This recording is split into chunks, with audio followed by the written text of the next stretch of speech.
ಎಲ್ಲಾ ಗೃಹಲಕ್ಷ್ಮಿಯರಿಗೂ ಕೂಡ ಮತ್ತೆ ಸಿಹಿ ಸುದ್ದಿ. 2,000 ಪ್ಲಸ್ 2,000 4,000 ರೂಪಾಯಿ ಹಣ ಜಮೆ ಆಗಲು ಶುರು ಆಗುತ್ತಾ? ಹೌದು ವೀಕ್ಷಕರೇ, ಈಗ ಗೃಹಲಕ್ಷ್ಮಿಯರಿಗೆ ರಾಜ್ಯ ಸರ್ಕಾರದಿಂದ ಒಂದಲ್ಲ ಎರಡು ಬಂಪರ್ ಸಿಹಿ ಸುದ್ದಿ ಬಂದಿದೆ ಅಂತಾನೆ ಹೇಳ್ಬಹುದು. ಹಾಗಾದ್ರೆ ಈ ವಿಡಿಯೋನ ಪೂರ್ತಿಯಾಗಿ ನೋಡಿ, ಎಲ್ಲ ಕೂಡ ಡೀಟೇಲ್ ಆಗಿ ನಿಮಗೆ ಮಾಹಿತಿಯನ್ನ ಕೊಡಲಿದ್ದೇವೆ. ಇನ್ನು ರೇಷನ್ ಕಾರ್ಡ್ ಇದ್ದ ಗೃಹಲಕ್ಷ್ಮಿಯರಾಗಿರ್ಬೋದು, ರೇಷನ್ ಕಾರ್ಡ್ ಇದ್ದ ಅನ್ನಭಾಗ್ಯ ಫಲಾನುಭವಿಗಳು, ಅಂದ್ರೆ ನೀವು ಕೂಡ ಅಕ್ಕಿ ಅಥವಾ ಅನ್ನಭಾಗ್ಯ ಪಡ್ಕೊಳ್ತಾ ಇದ್ರೆ ನೀವು ವಿಡಿಯೋನ ಪೂರ್ತಿಯಾಗಿ ನೋಡಿ. ನಿಮಗೆ ಬಂಪರ್ ಸಿಹಿ ಸುದ್ದಿನೇ ಬಂದಿದೆ ಇವತ್ತು ರಾಜ್ಯ ಸರ್ಕಾರದಿಂದ. ಎದಕ್ಕಂದ್ರೆ ಇನ್ ಮುಂದೆ ನಿಮಗೆ 3 ತಿಂಗಳ ಅಕ್ಕಿಯನ್ನ ಕೊಡ್ತಾರ ಅಥವಾ 3 ತಿಂಗಳ ಒಂದು ಕಿಟ್ ಅನ್ನು ವಿತರಣೆ ಮಾಡ್ತಾರ, ಇದ್ರ ಬಗ್ಗೆನೂ ಅಪ್ಡೇಟ್ ನೋಡೋಣ.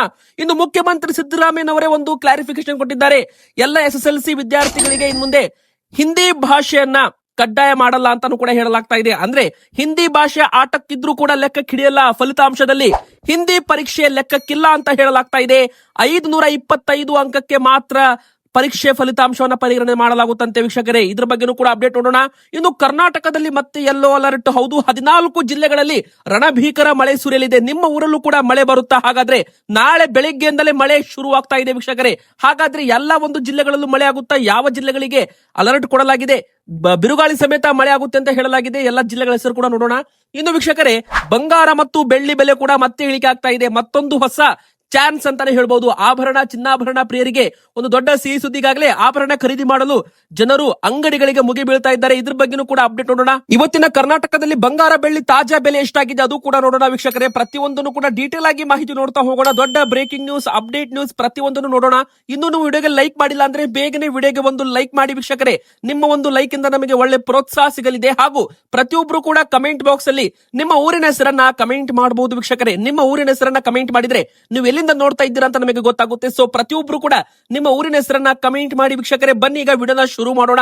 ನೀವು ಇನ್ನೂ ಕೂಡ ಚಾನಲ್ಗೆ ಸಬ್ಸ್ಕ್ರೈಬ್ ಆಗಿಲ್ಲ ಅಂದ್ರೆ ಬೇಗನೆ ಸಬ್ಸ್ಕ್ರೈಬ್ ಕೂಡ ಮಾಡ್ಕೊಳ್ಳಿ. ಮೊದಲಿಗೆ ಎಲ್ಲಾ ಗೃಹಲಕ್ಷ್ಮಿಯರಿಗೂ ಕೂಡ ಈಗ ಹಣವನ್ನ ಬಿಡುಗಡೆ ಮಾಡಲಾಗ್ತಾ ಇದೆ. ಹೌದು, ಮೊದಲಿಗೆ ನಿಮಗೆ ಗುಡ್ ನ್ಯೂಸ್ ಹೇಳ್ಬೇಕಂದ್ರೆ 28ನೇ ಕಂತು ಹಣ ಈಗ ಬಿಡುಗಡೆ ಆಗ್ತಾ ಇದೆ ವೀಕ್ಷಕರೇ. ಹೌದು, ಈಗಾಗಲೇ 27ನೇ ಕಂತು ಹಣ ಪ್ರತಿಯೊಂದು ಅಕೌಂಟ್ಗೂ ಕೂಡ ಗೃಹಲಕ್ಷ್ಮಿ ಅಕೌಂಟ್ಗೆ ಜಮೆಯನ್ನ ಮಾಡಲಾಗಿದೆ ಅಂತ ಹೇಳಲಾಗಿದೆ. 27ನೇ ಕಂತು ಹಣ ಈಗಾಗಲೇ ನಿಮಗೂ ಕೂಡ ಬಂದಿದ್ರೆ ಎಸ್ ಅಂತ ಕಮೆಂಟ್ ಮಾಡಿ, ಇಲ್ಲ ಅಂದ್ರೆ ನೋ ಅಂತ ಕಮೆಂಟ್ ಮಾಡಿ.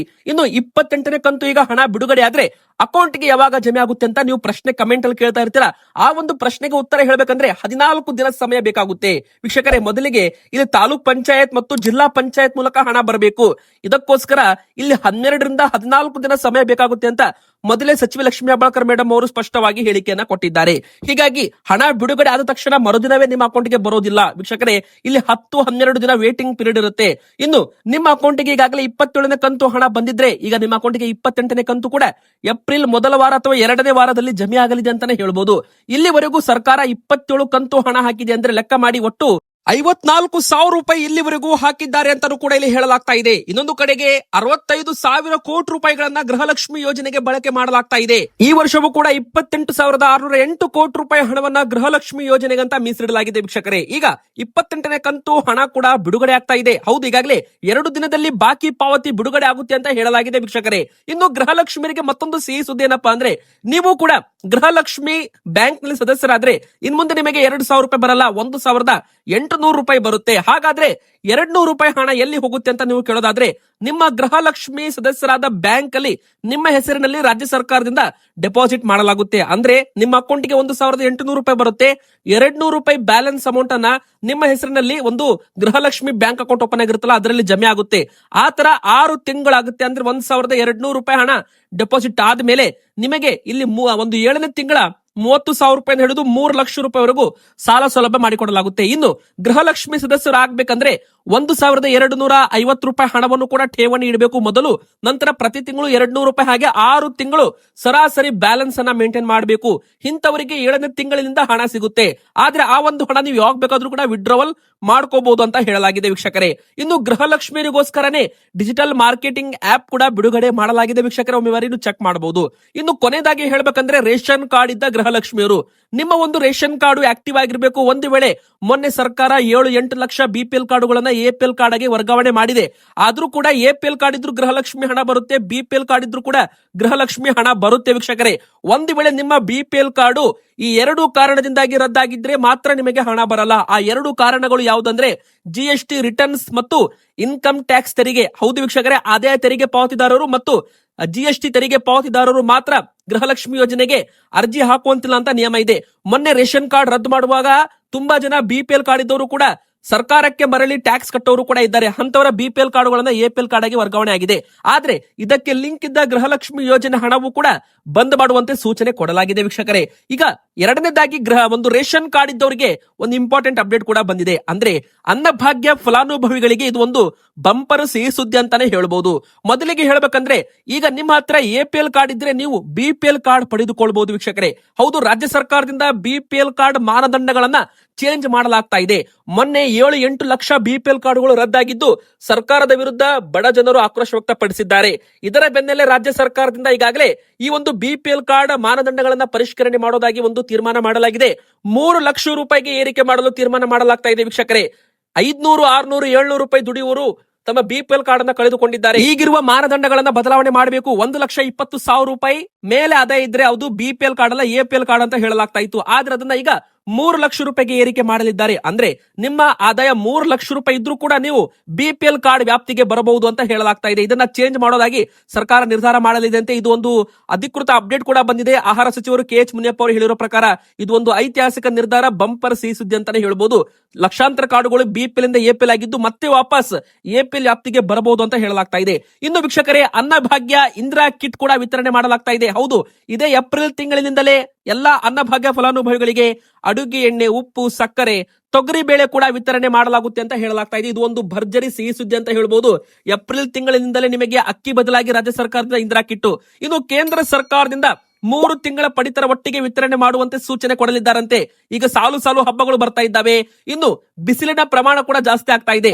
ಪ್ರತಿ ಬಾರಿ ಕ್ಯೂನಲ್ಲಿ ನಿಲ್ಲೋದು ಬೇಡ ಅಂತ ಏಪ್ರಿಲ್, ಮೇ ಮತ್ತು ಜೂನ್ ತಿಂಗಳದ್ದು 3 ತಿಂಗಳದ್ದು ಏಪ್ರಿಲ್ ತಿಂಗಳಲ್ಲಿ ವಿತರಣೆ ಮಾಡಬೇಕು ಅಂತ ಹೇಳಲಾಗುತ್ತೆ ಅಂತ ಇಲ್ಲಿ ಹೇಳಲಾಗಿದೆ ವೀಕ್ಷಕರೇ. ಬನ್ನಿ ಈಗ ಮತ್ತೊಂದು ದೊಡ್ಡ ಸಿಹಿ ಸುದ್ದಿ ಅಂತ ನೋಡೋಣ. SSLC ವಿದ್ಯಾರ್ಥಿಗಳಿಗೆ ತೃತೀಯ ಭಾಷೆಗೆ ಅಂಕ ವಿರೋಧಿಲ್ಲ. ಅಂದ್ರೆ ಈಗ SSLC ಪರೀಕ್ಷೆ 3ನೇ ಭಾಷೆ ಹಿಂದಿ ಭಾಷೆ ಲೆಕ್ಕಕ್ಕೆ ಇಲ್ಲ ಅಂತ ಈಗಾಗಲೇ ಸರ್ಕಾರ ಅಧಿಕೃತವಾಗಿ ಹೇಳಿಕೆ ಕೊಟ್ಟಿದೆ ವೀಕ್ಷಕರೇ. ಹೌದು, ಈಗಾಗಲೇ ರಾಜ್ಯ ಸರ್ಕಾರದ ಏಕಾಏಕಿ ತೀರ್ಮಾನ ಇದೀಗ ರಾಜ್ಯದಲ್ಲಿ ತುಂಬಾ ಚರ್ಚೆಗೆ ಗ್ರಾಸವಾಗಿದೆ.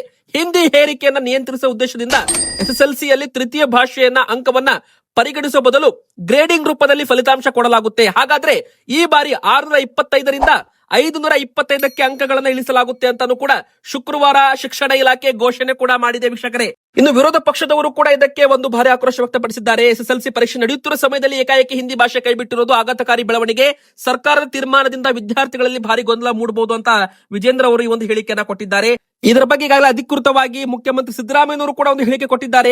ಹೌದು, SSLC ಫಲಿತಾಂಶದಲ್ಲಿ ತೃತೀಯ ಭಾಷೆಯನ್ನ ಹಿಂದಿಯನ್ನ ಪರಿಗಣಿಸದಿರಲು ತೀರ್ಮಾನ ಕೈಗೊಳ್ಳಲಾಗಿದೆ ಅಂತ ಅಧಿಕೃತವಾಗಿ ಮುಖ್ಯಮಂತ್ರಿ ಸಿದ್ದರಾಮಯ್ಯನವರು ಕೂಡ ಹೇಳಿಕೆಯನ್ನ ಕೊಟ್ಟಿದ್ದಾರೆ. ಈ ಮೂಲಕ ಅಧಿಕೃತವಾಗಿ ಹಿಂದಿ ಭಾಷೆಯನ್ನ ಕೈಬಿಡಲಾಗಿದೆ ಅಂತಾನು ಕೂಡ ಇಲ್ಲಿ ಹೇಳಬಹುದು. ಈಗ ನಿಮ್ಮ ಮನೆಯಲ್ಲೂ ಕೂಡ SSLC ವಿದ್ಯಾರ್ಥಿಗಳಿದ್ರೆ ಹಿಂದಿ ಪರೀಕ್ಷೆ ಅವರು ಬರೀಬಹುದು, ಆದ್ರೆ ಅವರಿಗೆ ಗ್ರೇಡ್ ಮಾತ್ರ ಸಿಗುತ್ತೆ. 625 ಅಂಕ ಬದಲಾಗಿ 525 ಅಂಕಕ್ಕೆ ಫಲಿತಾಂಶವನ್ನು ಘೋಷಣೆ ಮಾಡಲಾಗುತ್ತೆ. ಹಿಂದಿ ಭಾಷೆ ಲೆಕ್ಕಕ್ಕಿರಲ್ಲ ಅಂತಾನು ಕೂಡ ಇಲ್ಲಿ ಹೇಳಲಾಗ್ತಾ ಇದೆ. ಇನ್ನು ಬನ್ನಿ ಈಗ ದೊಡ್ಡದಾಗಿ ಮತ್ತೊಂದು ದೊಡ್ಡ ಬ್ರೇಕಿಂಗ್ ನ್ಯೂಸ್. ಬಂಗಾರ ಮತ್ತು ಬೆಳ್ಳಿ ಬೆಲೆ ಭಾರಿ ಒಂದು ಇಳಿಕೆ ಕಾಣ್ತಾ ಇದೆ. ಹೌದು ವೀಕ್ಷಕರೇ, ಮಲ್ಟಿ ಕಮೋಡಿಟಿ ಎಕ್ಸ್ಚೇಂಜ್ ಪ್ರಕಾರ ಬಂಗಾರ ಬೆಳ್ಳಿ 2-3 ದಿನದಲ್ಲಿ ಮತ್ತೆ ಇಳಿಕೆ ಆಗೋ ಮುನ್ಸೂಚನೆ ಕಾಣ್ತಾ ಇದೆ. ಯಾಕಂದ್ರೆ ಕಳೆದ 1 ವಾರದಿಂದ ಮತ್ತೆ ಇಲ್ಲಿ ಬಂಗಾರ ಬೆಳ್ಳಿ ಬೆಲೆ ಇಳಿಕೆ ಆಗ್ತಾ ಇದೆ ವೀಕ್ಷಕರೇ. ಇವತ್ತಿನ ಬಂಗಾರ ಮತ್ತು ಬೆಳ್ಳಿ ಬೆಲೆ ತಾಜಾ ಬೆಲೆ ಎಷ್ಟಿದೆ ಅಂದ್ರೆ 1,48,090 ರೂಪಾಯಿ ಇದೆ. 10 ಗ್ರಾಮ್ 24 ಕ್ಯಾರೆಟ್ ಚಿನ್ನದ ಬೆಲೆ 1,48,090 ರೂಪಾಯಿ ಆಗಿದೆ. ಹೋದ ವಾರ ಇದು 1,65,000 ರೂಪಾಯಿ ಇತ್ತು. ಆದ್ರೆ ಇವತ್ತು 1,48,000 ರೂಪಾಯಿ ಇದೆ. ಅಂದ್ರೆ ಮತ್ತಷ್ಟು ಇಳಿಕೆ ಆದ್ರೆ, ಅಂದ್ರೆ ಮಲ್ಟಿ ಕಮೋಡಿಟಿ ಎಕ್ಸ್ಚೇಂಜ್ ಅಲ್ಲಿ ಈಗಾಗಲೇ ಇಳಿಕೆ ಆಗ್ತಾ ಇದೆ. ಹೀಗಾಗಿ ಮತ್ತಷ್ಟು ಇಳಿಕೆ ಆದ್ರೆ ಇದು ಮತ್ತೆ 1,40,000 ರೂಪಾಯಿಗೂ ಕೂಡ ಬರಬಹುದು ಅಂತ ತಜ್ಞರು ಹೇಳ್ತಾ ಇದ್ದಾರೆ. ಆದ್ರೆ ಅಧಿಕೃತವಾಗಿ ಏನೂ ಕೂಡ ಹೇಳೋದಕ್ಕೆ ಬರಲ್ಲ. ಎಲ್ಲ ಇಂಟರ್ನ್ಯಾಷನಲ್ ಮಾರ್ಕೆಟ್ ಮೇಲೆ ಇದು ಡಿಪೆಂಡ್ ಆಗಿರುತ್ತೆ. ಇನ್ನು ವೀಕ್ಷಕರೇ, ಬೆಳ್ಳಿ ಬೆಲೆ ಕೂಡ 2,45,000 ರೂಪಾಯಿ 1 ಕೆಜಿಗೆ ಆಗ್ತಾ ಇದೆ. ಆದ್ರೆ ಮಲ್ಟಿ ಕಮೋಡಿಟಿ ಎಕ್ಸ್ಚೇಂಜ್ ಅಲ್ಲಿ 2,27,000 ರೂಪಾಯಿ ಅಂತ ಟ್ರೇಡ್ ಆಗ್ತಾ ಇದೆ. ಅಂದ್ರೆ ಬೆಳ್ಳಿ ಬೆಲೆ ಮತ್ತೊಮ್ಮೆ ಇಳಿಕೆ ಮುನ್ಸೂಚನೆ ಕಾಣ್ತಾ ಇದೆ ಅಂತಾನೂ ಕೂಡ ಇಲ್ಲಿ ಹೇಳಲಾಗ್ತಾ ಇದೆ ವೀಕ್ಷಕರೇ. ಜಾಗತಿಕ ಮಟ್ಟದಲ್ಲಿ ಅಮೆರಿಕ, ಇಸ್ರೇಲ್, ಇರಾನ್ ಯುದ್ಧ ಇದ್ರೂ ಕೂಡ ಬಂಗಾರ ಬೆಲೆ ಇಳಿಕೆ ಆಗ್ತಾ ಇರೋದು ಒಂದು ಕಡೆಗೆ ಸಿಹಿ ಸುದ್ದಿ ಅಂತಾನೆ ಹೇಳ್ಬಹುದು. ಆದ್ರೆ ಮತ್ತೊಂದು ಕಡೆಗೆ ಬಂಗಾರ ಬೆಲೆ ಇಳಿಕೆ ಆಗ್ತಿರೋ ಕಾರಣ ಏನಂದ್ರೆ ಡಾಲರ್ ಬಲವಾಗ್ತಾ ಇದೆ ವೀಕ್ಷಕರೇ. ಯಾವಾಗ ಡಾಲರ್ ಸ್ಟ್ರಾಂಗ್ ಆಗುತ್ತೆ ಅವಾಗ ಬಂಗಾರದ ಬೆಲೆ ಇಳಿಕೆ ಆಗುತ್ತೆ ವೀಕ್ಷಕರೇ. ಇನ್ನು ಅಮೆರಿಕನ್ ಫೆಡರಲ್ ರಿಸರ್ವ್ ರೇಟ್ಸ್ ಕೂಡ ಯಥಾಸ್ಥಿತಿ ಕಾಯ್ದುಕೊಂಡಿರೋದೇ ಬಂಗಾರ ಬೆಳ್ಳಿಯಲ್ಲಿ ಹೂಡಿಕೆದಾರರು ಹಣವನ್ನ ಶಿಫ್ಟ್ ಮಾಡಿದ್ದಾರೆ. ಬಂಗಾರ ಬೆಳ್ಳಿಯನ್ನ ಮಾರಿ ಹಣವನ್ನ ಕ್ರೂಡ್ ಆಯಿಲ್ ಮತ್ತು ಡಾಲರ್ಸ್ ಅಲ್ಲಿ ಟ್ರೇಡ್ ಮಾಡ್ತಾ ಇದ್ದಾರೆ. ಹೀಗಾಗಿ ಬಂಗಾರ ಮತ್ತು ಬೆಳ್ಳಿ ಬೆಲೆ ಎರಡೂ ಕೂಡ ಭರ್ಜರಿ ಇಳಿಕೆಯಲ್ಲಿ ಕಂಡಿರುವಂತದ್ದು. ವೀಕ್ಷಕರೇ, ನಿಮಗೊಂದು ಚಿಕ್ಕ ಪ್ರಶ್ನೆ ಕೇಳ್ತೀವಿ, ದಯವಿಟ್ಟು ಉತ್ತರ ಕೊಡಿ. ನಿಮ್ಮ ಪ್ರಕಾರ ಬಂಗಾರದ ಸರಿಯಾದ ಬೆಲೆ ಎಷ್ಟಾಗಬೇಕು ಅಂತ ಕಮೆಂಟ್ ಮಾಡಿ. ಬಡವರು ಕೂಡ ಸುಲಭವಾಗಿ ಬಂಗಾರವನ್ನ ಖರೀದಿ ಮಾಡಿರಬೇಕು, ಆ ಒಂದು ಬೆಲೆ ನಮಗೆ ನೀವು ಕಮೆಂಟ್ ಮಾಡಿ. ಮತ್ತೆ ನೀವು ಕೂಡ ಬಂಗಾರ ಕಡಿಮೆ ಆಗ್ಬೇಕು ಅಂತ ಅನಿಸ್ತಾ ಇದ್ರೆ ವಿಡಿಯೋಗೆ ಬೇಗನೆ ಲೈಕ್ ಮಾಡಿ. ವೀಕ್ಷಕರೇ, ಬನ್ನಿ ಈಗ ಕೊನೆಯದಾಗಿ ಯಾವೆಲ್ಲ ಜಿಲ್ಲೆಗಳಿಗೆ ಹೆಚ್ಚು ಮಳೆ ಬೀಳಲಿದೆ ಅಂತ ಹವಾಮಾನ ಇಲಾಖೆ ಈಗಾಗಲೇ ಯೆಲ್ಲೋ ಅಲರ್ಟ್ ಕೂಡ ಘೋಷಣೆ ಮಾಡಿದೆ. ಈಗಾಗಲೇ ಗುಡುಗು ಮಿಂಚು ಸಹಿತ ಮಳೆ ಆಗಲಿದೆ ಅಂತ ಹೇಳಲಾಗಿದೆ. ಬಿಸಿಲಿನ ತಾಪದ ನಡುವೆ ನಮ್ಮ ರಾಜ್ಯದ ಜನತೆಗೆ ಸ್ವಲ್ಪ ನಿರಾಳತೆ ಸಿಗೋ ಲಕ್ಷಣವಿದೆ.